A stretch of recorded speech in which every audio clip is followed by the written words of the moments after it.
दारिद्र्यदहन शिवस्तोत्रम् विश्वेश्वराय नरकाणवतारणाय करणामृताय शशिशेखरधारणाय कर्पूरकान्तिधवलाय जटाधराय दारिद्र्यदुःखदयनाय नमः शिवाय गौरीप्रियाय रजनीशकलाधराय कालान्तकाय भुजगाधिपकङ्कणाय गंगाधराय गजराजविमर्दनाय दारिद्र्यदुःखदहनाय नमः शिवाय भक्तप्रियाय भवरोगभयापयाय उग्राय दुर्गभवसागरतारणाय ज्योतिर्मयाय गुणनामसुनृत्यकाय दारिद्र्यदुःखदहनाय नमः शिवाय चरमाम्बराय सवभस्मविलेपनाय भालेक्षणाय मणिकुण्डलमण्डिताय मञ्जीरपादयुगलाय जटाधराय दारिद्र्यदुःखदहनाय नमः शिवाय पञ्चाननाय फणिराजविभूषणाय हेमांशुकाय भुवनत्रयमण्डिताय आनन्दभूमिवरदाय तमोमयाय दारिद्र्यदुःखदहनाय नमः शिवाय भानुप्रयाय भवसागरतारणाय कालान्तकाय कमलासनपूजिताय नेत्रत्रयाय शुभलक्षणलक्षिताय दारिद्र्यदुःखदहनाय नमः शिवाय रामप्रियाय रघुनाथवरप्रदाय नागप्रियाय नरकार्णवतारणाय पुण्येषु पुण्यभरिताय सुरार्चिताय दारिद्र्यदुःखदहनाय नमः शिवाय मुक्तेश्वराय फलदाय गणेश्वराय गीताप्रियाय वृषभेश्वरवाहनाय मातङ्गचरणवशनाय महेश्वराय दारिद्र्यदुःखदहनाय नमः शिवाय वसिष्ठेन कृतं स्तोत्रं सर्वरोगनिवारणं सर्वसम्पत्करं शीघ्रं पुत्रपौत्रादिवर्धनं श्रीसन्ध्यं य पठे नित्यं स हि स्वर्गमवाप्नुयात् इति श्रीवसिष्ठविरचितं दारिद्र्यदहनशिवस्तोत्रं सम्पूर्णम् विश्वेश्वराय नरकाणवतारणाय करणामृताय शशिशेखरधारणाय कर्पूरकान्तिधवलाय जटाधराय दारिद्र्यदुःखदयनाय नमः शिवाय गौरीप्रियाय रजनीशकलाधराय कालान्तकाय भुजगाधिपकङ्कणाय गंगाधराय गजराजविमर्दनाय दारिद्र्यदुःखदहनाय नमः शिवाय भक्तप्रियाय भवरोगभयापयाय उग्राय दुर्गभवसागरतारणाय ज्योतिर्मयाय गुणनामसुनृत्यकाय दारिद्र्यदुःखदहनाय नमः शिवाय चरमाम्बराय सवभस्मविलेपनाय भालेक्षणाय मणिकुण्डलमण्डिताय मञ्जीरपादयुगलाय जटाधराय दारिद्र्यदुःखदहनाय नमः शिवाय पञ्चाननाय फणिराजविभूषणाय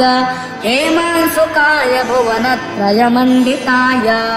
आनन्दभूमिवरदाय तमोमयाय दारिद्र्यदुःखदहनाय नमः शिवाय भानुप्रयाय भवसागरतारणाय कालान्तकाय कमलासनपूजिताय नेत्रत्रयाय शुभलक्षणलक्षिताय दारिद्र्यदुःखदहनाय नमः शिवाय रामप्रियाय रघुनाथवरप्रदाय नागप्रियाय नरकार्णवतारणाय पुण्येषु पुण्यभरिताय सुरार्चिताय दारिद्र्यदुःखदहनाय नमः शिवाय मुक्तेश्वराय फलदाय गणेश्वराय गीताप्रियाय वृषभेश्वरवाहनाय मातङ्गचरणवशनाय महेश्वराय दारिद्र्यदुःखदहनाय नमः शिवाय वसिष्ठेन कृतं स्तोत्रं सर्वरोगनिवारणं सर्वसम्पत्करं शीघ्रं पुत्रपौत्रादिवर्धनम् त्रिसन्ध्यं य पठे नित्यं स हि स्वर्गमवाप्नुयात् इति श्रीवसिष्ठविरचितं दारिद्र्यदहनशिवस्तोत्रं सम्पूर्णम्। विश्वेश्वराय नरकाणवतारणाय करणामृताय शशिशेखरधारणाय कर्पूरकान्तिधवलाय जटाधराय दारिद्र्यदुःखदयनाय नमः शिवाय। गौरीप्रियाय रजनीशकलाधराय कालान्तकाय भुजगाधिपकङ्कणाय गङ्गाधराय गजराजविमर्दनाय दारिद्र्यदुःखदहनाय नमः शिवाय। भक्तप्रियाय भवरोगभयाय उग्राय दुर्गभवसागरतारणाय ज्योतिर्मयाय गुणनामसुनृत्यकाय दारिद्र्यदुःखदहनाय नमः शिवाय। चरमाम्बराय सवभस्मविलेपनाय भालेक्षणाय मणिकुण्डलमण्डिताय मञ्जीरपादयुगलाय जटाधराय दारिद्र्यदुःखदहनाय नमः शिवाय। पञ्चाननाय फणिराजविभूषणाय हेमांशुकाय भुवनत्रयमण्डिताय आनन्दभूमिवरदाय तमोमयाय दारिद्र्यदुःखदहनाय नमः शिवाय। भानुप्रयाय भवसागरतारणाय कालान्तकाय कमलासनपूजिताय नेत्रत्रयाय शुभलक्षणलक्षिताय दारिद्र्यदुःखदहनाय नमः शिवाय। रामप्रियाय रघुनाथवरप्रदाय नागप्रियाय नरकार्णवतारणाय पुण्येषु पुण्यभरिताय सुरार्चिताय दारिद्र्यदुःखदहनाय नमः शिवाय। मुक्तेश्वराय फलदाय गणेश्वराय गीताप्रियाय वृषभेश्वरवाहनाय मातङ्गचरणवशनाय महेश्वराय दारिद्र्यदुःखदहनाय नमः शिवाय। वसिष्ठेन कृतं स्तोत्रं सर्वरोगनिवारणं सर्वसम्पत्करं शीघ्रं पुत्रपौत्रादिवर्धनं त्रिसन्ध्यं य पठे नित्यं स हि स्वर्गमवाप्नुयात् इति श्रीवसिष्ठविरचितं दारिद्र्यदहनशिवस्तोत्रं सम्पूर्णम्। विश्वेश्वराय नरकाणवतारणाय करणामृताय शशिशेखरधारणाय कर्पूरकान्तिधवलाय जटाधराय दारिद्र्यदुःखदयनाय नमः शिवाय। गौरीप्रियाय रजनीशकलाधराय कालान्तकाय भुजगाधिपकङ्कणाय गङ्गाधराय गजराजविमर्दनाय दारिद्र्यदुःखदहनाय नमः शिवाय। भक्तप्रियाय भवरोगभयाय उग्राय दुर्गभवसागरतारणाय ज्योतिर्मयाय गुणनामसुनृत्यकाय दारिद्र्यदुःखदहनाय नमः शिवाय। चरमाम्बराय सवभस्मविलेपनाय भालेक्षणाय मणिकुण्डलमण्डिताय मञ्जीरपादयुगलाय जटाधराय दारिद्र्यदुःखदहनाय नमः शिवाय। पञ्चाननाय फणिराजविभूषणाय हेमांशुकाय भुवनत्रयमण्डिताय आनन्दभूमिवरदाय तमोमयाय दारिद्र्यदुःखदहनाय नमः शिवाय। भानुप्रयाय भवसागरतारणाय कालान्तकाय कमलासनपूजिताय नेत्रत्रयाय शुभलक्षणलक्षिताय दारिद्र्यदुःखदहनाय नमः शिवाय। रामप्रियाय रघुनाथवरप्रदाय नागप्रियाय नरकार्णवतारणाय पुण्येषु पुण्यभरिताय सुरार्चिताय दारिद्र्यदुःखदहनाय नमः शिवाय। मुक्तेश्वराय फलदाय गणेश्वराय गीताप्रियाय वृषभेश्वरवाहनाय मातङ्गचरमवशनाय महेश्वराय दारिद्र्यदुःखदहनाय नमः शिवाय वसिष्ठेन कृतं स्तोत्रं सर्वरोगनिवारणं सर्वसम्पत्करं शीघ्रं पुत्रपौत्रादिवर्धनं श्रीसन्ध्यं य पठे नित्यं स हि स्वर्गमवाप्नुयात् इति श्रीवसिष्ठविरचितं दारिद्र्यदहनशिवस्तोत्रं सम्पूर्णम् विश्वेश्वराय नरकाणवतारणाय कर्णामृताय शशिशेखरधारणाय कर्पूरकान्तिधवलाय जटाधराय दारिद्र्यदुःखदयनाय नमः शिवाय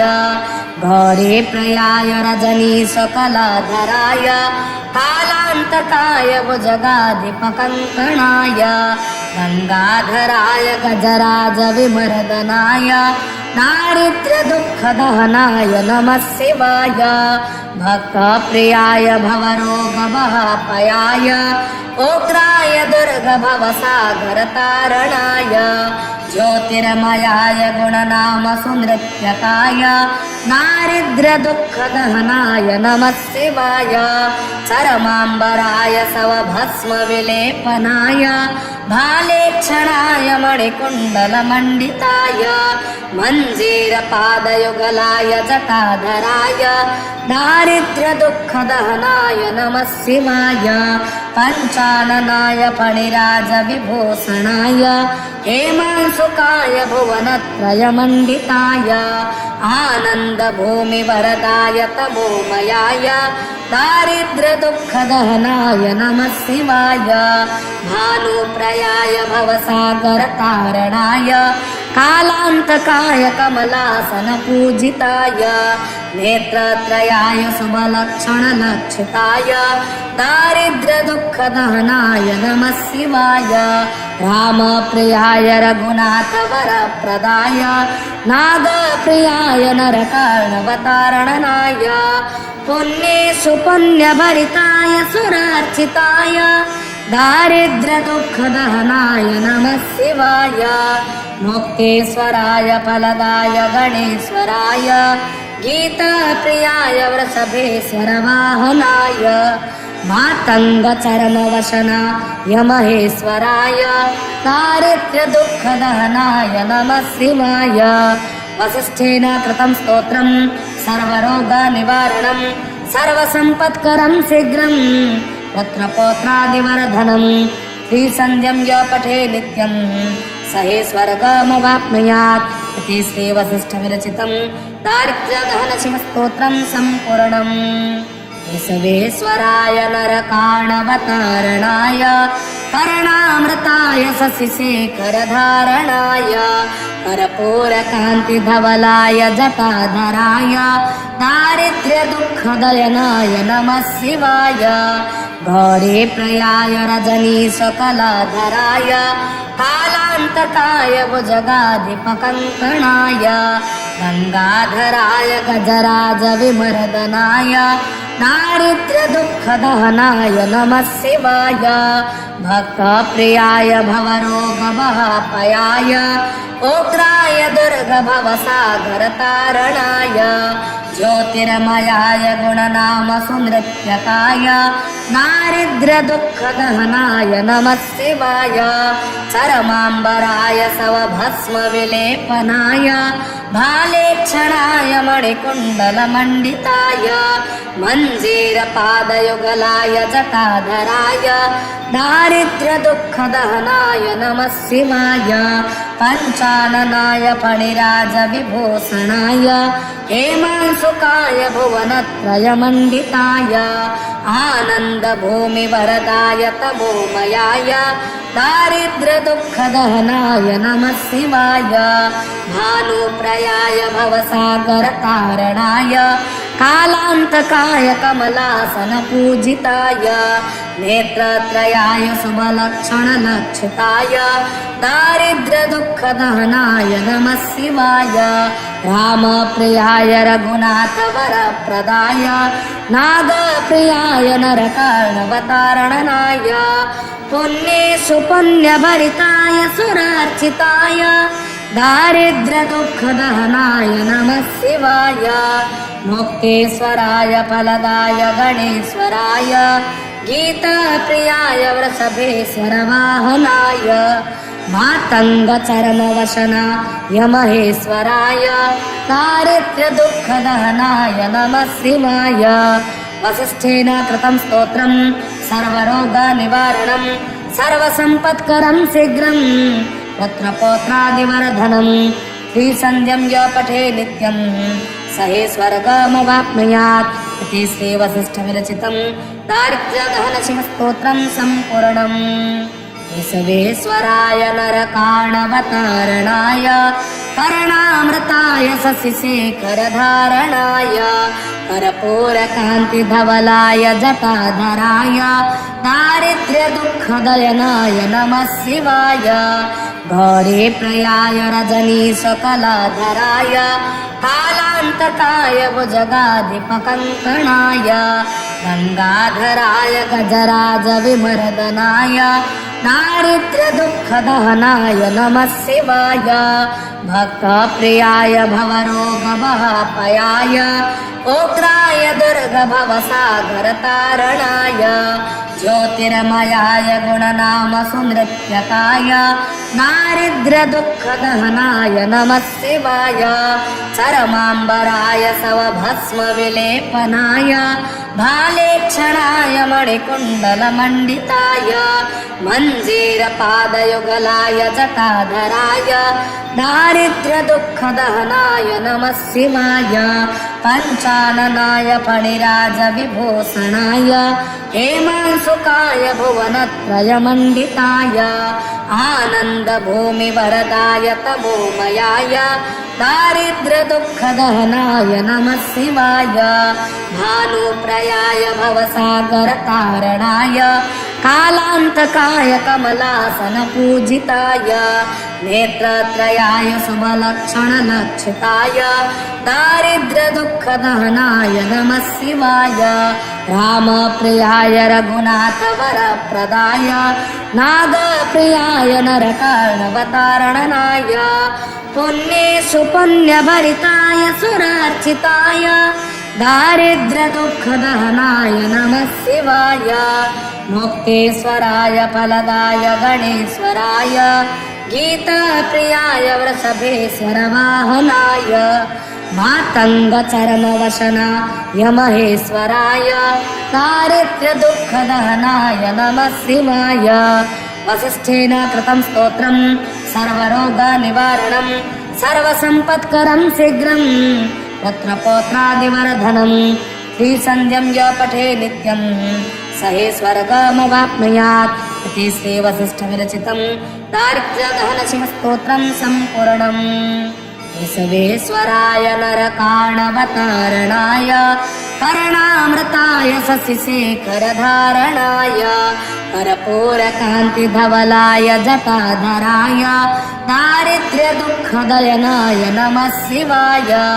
गौरीप्रियाय रजनीशकलाधराय कालान्तकाय भुजगाधिपकङ्कणाय गङ्गाधराय गजराजविमर्दनाय दारिद्र्यदुःखदहनाय नमः शिवाय भक्तप्रियाय भवरोगभयाय उग्राय दुर्गभवसागरतारणाय ज्योतिर्मयाय गुणनामसुनृत्यकाय दारिद्र्यदुःखदहनाय नमः शिवाय चरमाम्बराय सवभस्मविलेपनाय भालेक्षणाय मणिकुण्डलमण्डिताय मञ्जीरपादयुगलाय जटाधराय दारिद्र्यदुःखदहनाय नमः शिवाय पञ्चाननाय फणिराजविभूषणाय हेमांशुकाय भुवनत्रयमण्डिताय आनन्दभूमिवरदाय तमोमयाय दारिद्र्यदुःखदहनाय नमः शिवाय भानुप्रयाय भवसागरतारणाय कालान्तकाय कमलासनपूजिताय नेत्रत्रयाय शुभलक्षणलक्षिताय दारिद्र्यदुःखदहनाय नमः शिवाय रामप्रियाय रघुनाथवरप्रदाय नागप्रियाय नरकार्णवतारणनाय पुण्येषु पुण्यभरिताय सुरार्चिताय दारिद्र्यदुःखदहनाय नमः शिवाय मुक्तेश्वराय फलदाय गणेश्वराय गीताप्रियाय वृषभेश्वर वाहनाय मातङ्गचरणवशनाय महेश्वराय दारिद्र्यदुःखदहनाय नमः शिवाय वसिष्ठेन कृतं स्तोत्रं सर्वरोगनिवारणं सर्वसम्पत्करं शीघ्रं पुत्रपौत्रादिवर्धनं श्रीसन्ध्यं य पठे नित्यं स हि स्वर्गमवाप्नुयात् इति श्रीवसिष्ठविरचितं दारिद्र्यदहनशिवस्तोत्रं सम्पूर्णम् केशवेश्वराय नरकार्णवतारणाय कर्णामृताय शशिशेखरधारणाय कर्पूरकान्तिधवलाय जटाधराय दारिद्र्यदुःखदयनाय नमः शिवाय गौरीप्रियाय रजनीशकलाधराय कालान्तकाय भुजगाधिपकङ्कणाय गङ्गाधराय गजराजविमर्दनाय दारिद्र्यदुःखदहनाय नमः शिवाय भक्तप्रियाय भवरोगभयापयाय उग्राय दुर्गभवसागरतारणाय ज्योतिर्मयाय गुणनामसुनृत्यकाय दारिद्र्यदुःखदहनाय नमः शिवाय चरमाम्बराय सवभस्मविलेपनाय भालेक्षणाय मणिकुण्डलमण्डिताय मञ्जीरपादयुगलाय जटाधराय दारिद्र्यदुःखदहनाय नमः शिवाय पञ्चाननाय फणिराजविभूषणाय हेमांशुकाय भुवनत्रयमण्डिताय आनन्दभूमिवरदाय तमोमयाय दारिद्र्यदुःखदहनाय नमः शिवाय भानुप्रयाय भवसागरतारणाय कालान्तकाय कमलासनपूजिताय नेत्रत्रयाय शुभलक्षणलक्षिताय दारिद्र्यदुःखदहनाय नमः शिवाय रामप्रियाय रघुनाथवरप्रदाय नागप्रियाय नरकार्णवतारणनाय पुण्येषु पुण्यभरिताय सुरार्चिताय दारिद्र्यदुःखदहनाय नमः शिवाय मुक्तेश्वराय फलदाय गणेश्वराय गीताप्रियाय वृषभेश्वर वाहनाय मातङ्गचरणवशनाय महेश्वराय दारिद्र्यदुःखदहनाय नमः शिवाय वसिष्ठेन कृतं स्तोत्रं सर्वरोगनिवारणं सर्वसम्पत्करं शीघ्रं पुत्रपौत्रादिवर्धनं श्रीसन्ध्यं य पठे नित्यं स हि स्वर्गमवाप्नुयात् इति श्रीवसिष्ठविरचितं दारिद्र्यदहनशिवस्तोत्रं सम्पूर्णम् केशवेश्वराय नरकार्णवतारणाय कर्णामृताय शशिशेखरधारणाय कर्पूरकान्तिधवलाय जटाधराय दारिद्र्यदुःखदयनाय नमः शिवाय गौरीप्रियाय रजनीशकलाधराय कालान्तकाय भुजगाधिपकङ्कणाय गङ्गाधराय गजराजविमर्दनाय दारिद्र्यदुःखदहनाय नमः शिवाय भक्तप्रियाय भवरोगभयापयाय उग्राय दुर्गभवसागरतारणाय ज्योतिर्मयाय गुणनामसुनृत्यकाय दारिद्र्यदुःखदहनाय नमः शिवाय चरमाम्बराय सवभस्मविलेपनाय भालेक्षणाय मणिकुण्डलमण्डिताय मञ्जीरपादयुगलाय जटाधराय दारिद्र्यदुःखदहनाय नमः शिवाय पञ्चाननाय फणिराजविभूषणाय हेमांशुकाय भुवनत्रयमण्डिताय आनन्दभूमिवरदाय तमोमयाय दारिद्र्यदुःखदहनाय नमः शिवाय भानुप्रयाय भवसागरतारणाय कालान्तकाय कमलासनपूजिताय नेत्रत्रयाय शुभलक्षणलक्षिताय दारिद्र्यदुःखदहनाय नमः शिवाय रामप्रियाय रघुनाथवरप्रदाय नागप्रियाय नरकार्णवतारणनाय पुण्येषु पुण्यभरिताय सुरार्चिताय दारिद्र्यदुःखदहनाय नमः शिवाय मुक्तेश्वराय फलदाय गणेश्वराय गीताप्रियाय वृषभेश्वर वाहनाय मातङ्गचरमवशनाय महेश्वराय दारिद्र्यदुःखदहनाय नमः शिवाय वसिष्ठेन कृतं स्तोत्रं सर्वरोगनिवारणं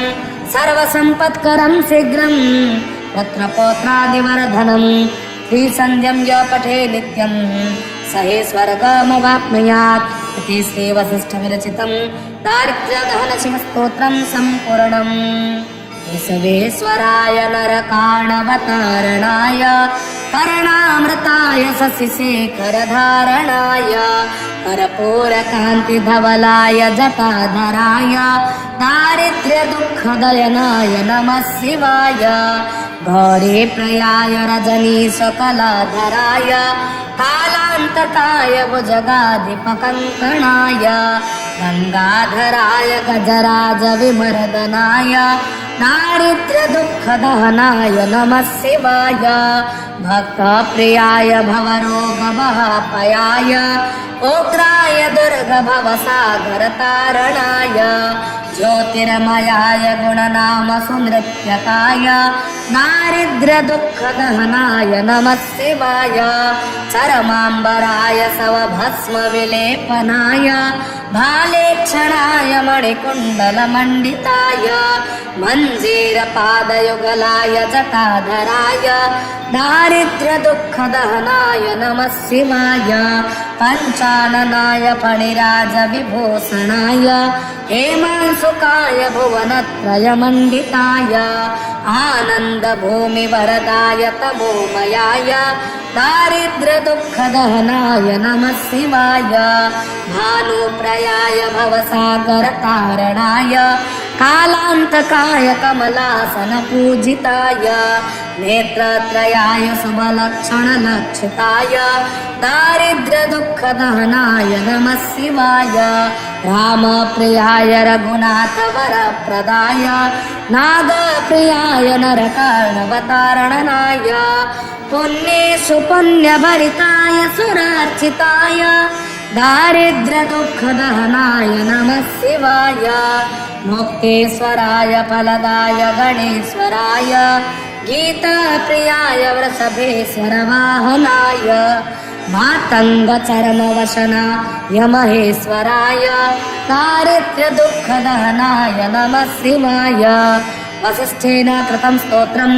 सर्वरोगनिवारणं सर्वसम्पत्करं शीघ्रं पुत्रपौत्रादिवर्धनं त्रिसन्ध्यं य पठे नित्यं